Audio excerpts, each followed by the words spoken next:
死神とも呼ばれるにふさわしい戦乙女の相当を見せてくれよ。レプリカント、私に従属せよ。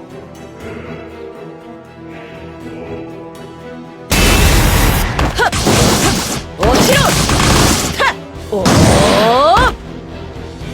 言い残すことはある。はっ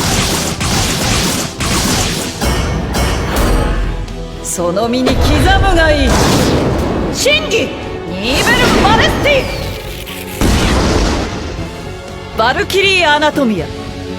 しかと見よ、これが神を冒涜した者たちの末路だ。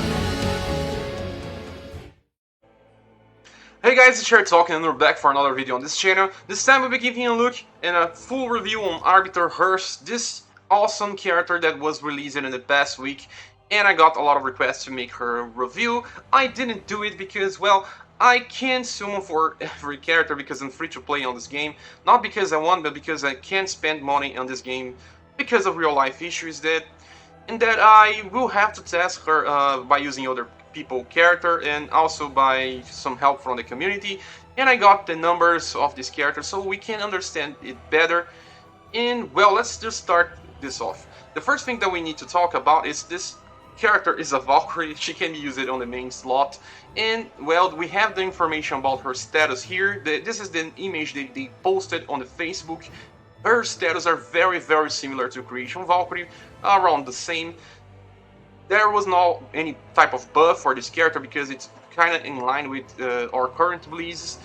But a character is not only about the status, it's more about the passive skills that make him better or not.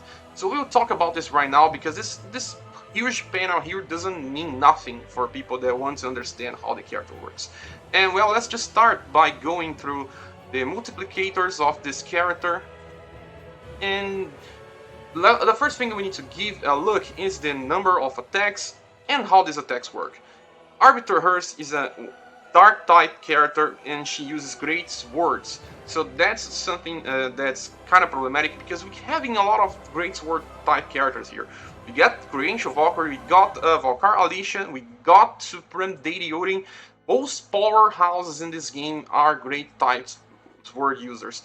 So why they are great sword users? Well, you ask me because the great sword classes inflicts more damage, has more physical damage than the swordsman classes. They're ones that use short swords. So usually the nukers come from this type. And you have to see that this girl here has very high multipliers and above all other most characters we got released so far. And there's a lot of good things about her because the first thing you see is that Imperial Gaze is her first attack and it's from the dark element, her innate element. But all other 4 attacks on this list are not from any type of element, so you can still convert this hits by using elemental weapons of other elements and do okay damage. We all know that the base element of our character is what they have to use to get a lot of damage, but in urgent situations, if you have a very well invested character, equipping different elements may still work. And her first attack is also her weakest attack, so that means that converting is still very good because you see the second attack is 4.0 multiplier, the third attack is 4.0 multiplier, then we have the 4th and 5th attack and they will be 4.0 multiplier as well. She has a high number of hits. You see that 6 plus 2, 12 plus 1 equals 19 hits for a great sword character, and it's the highest we had so far. She beats Creation Valkyrie very easily. And there's also something here that is different from Creation Valkyrie and other characters, is just that she kind of feels double the base value for Purification Gouge. I'm not so sure if it's double. The value is here on the screen. It seems to be the double values that she gets from each one of her attacks. So she's like, we have Killing that increases a lot of Purification Gouge. We have Norn that also increases a lot of Purification Gouge. But all the remaining characters are on the same category. They don't feel that much.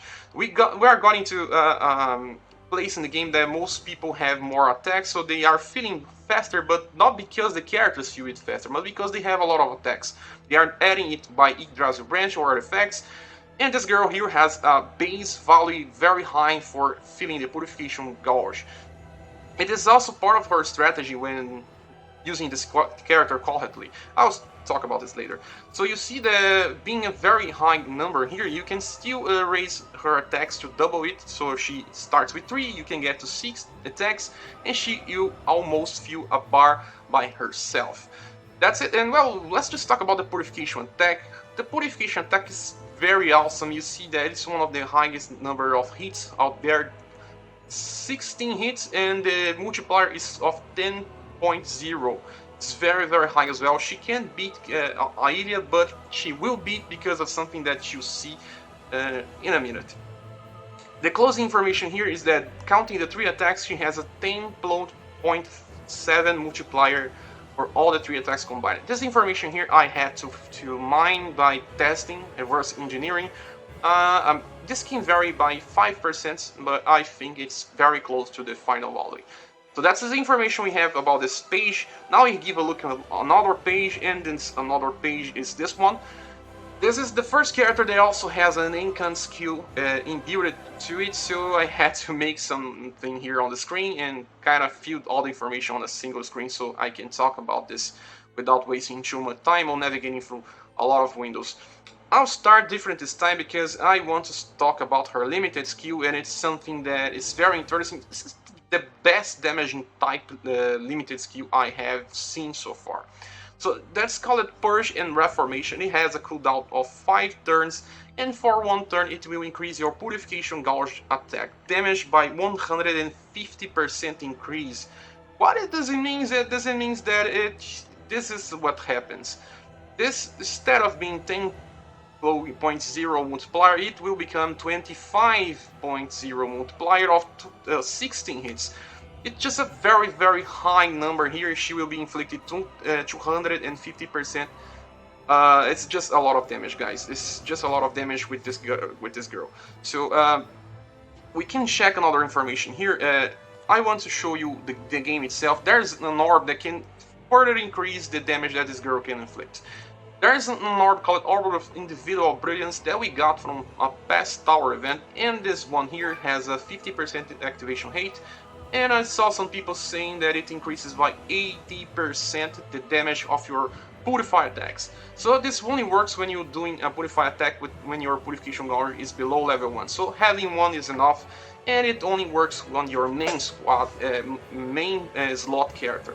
So Aelia can't take advantage of it because Aelia can't be on the main slot, but she can. So using this will benefit a lot this Hrist. And it's not that hard to use this because I will explain this now. Let me get back to the passive screen so we can understand. This girl here has a lot of passives on her own, and her orb is from the red color. And then her best passive is from the green color. And then she has one passive that is from the yellow color, and it's not that good. So you can opt to use this orb just to increase the yellow.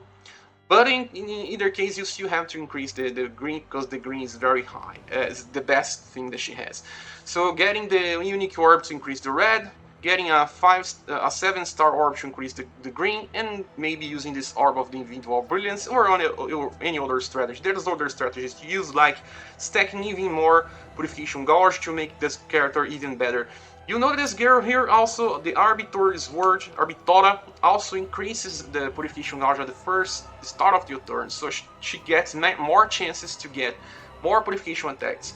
And if you start the battle with at least 1 bar, you can start by using it, can recover it again, and use another Purification attack, and still using the same turn, so the Purge and Reformation won't turn off. So you see, even if you don't use this Orb of Individual Balance, this girl will still shine a lot by doing Purification attack. But that's not only the things about this girl. The first thing I want to talk about in the order, the first one is this Enchant Skill called Assist Dark. This Enchant Skill called Assist Dark will increase her Dark Action Skill damage by 10%, and it will reach up to 30% if I'm not wrong.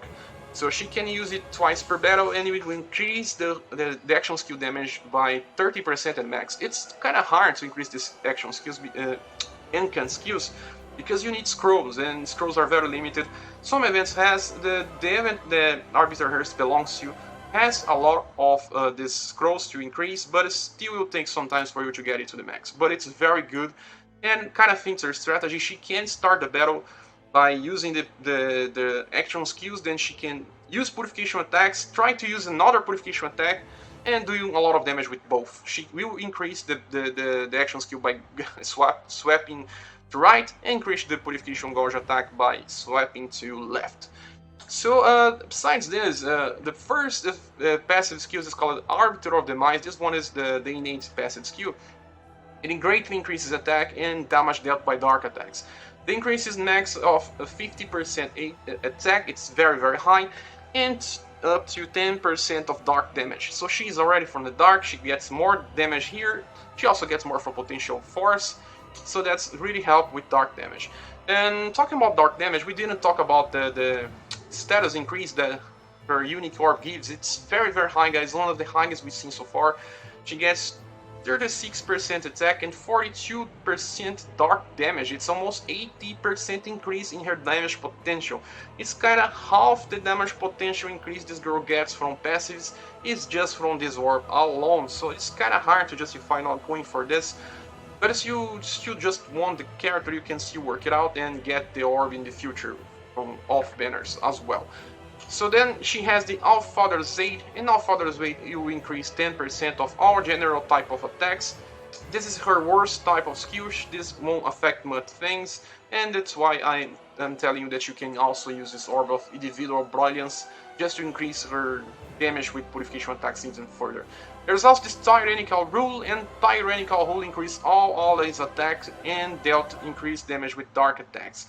So the increase is 10% attack to whole squad, and 5% dark damage to whole squad as well. There's no restriction here, it will be active all the time, different than Supreme Deity Odin that needs one purification gouge to it to work, and it also is only 10% attack. She here increases dark damage as well. So that's why this is so good. And that's for her normal passive. The orb priority here is the green is the best, then we have the red, that's almost as important as this, and we'll have to increase because it's from the color of the orb skill, and then the two are better than the yellow one. The yellow one is not that important. Because of her orb colors being both yellow and red, you will have a lot of good orbs to equip on this character. And let me show you guys, I have this one, it's Justice Orb, will give you Drain Soul. Because it's of yellow color, there's a very high chance to Drain Soul, because yellow is the only color that can contain Drain Soul. There's also another combination that works very fine, it's this one here, using yellow and green, you can get something like All Up and also critical. These orb combinations are very good to Arbiter Hrist. And then we have other information about her outsource type of passives. We have a Party Assist, and she gets character assist. She will include one more character for you to use as backup for status on your party assist mechanic. Then she has a AG dance for party skill. This one is not good because it will increase holy and dark damage at the same time, and the values are half of the true values of one dance that uses only one element. Well, we are getting to the final values here. The max damage potential of this girl is very high. If you sum all the passives that we have on this page, she will get to 163% damage increase and also 150 from purification attacks. So this is very high if you manage to get all the passives working and still do purification attacks and action skill damage. She is just so good. She's even worth using on Japanese version so far, right now on the 3rd year of gaming for them. She's still usable, she's still one of the best dark damage dealers in the game. Not the best, but still one of the best, still usable. And then we have her roles. I always add this now, and the roles is that she works as a dark type of damage dealer, a party buffer. She also uses a PA Nuker because she can deal a lot of damage with purification attacks. She's multi-hit because she does a lot of hits. And she also is an action skill damage dealer.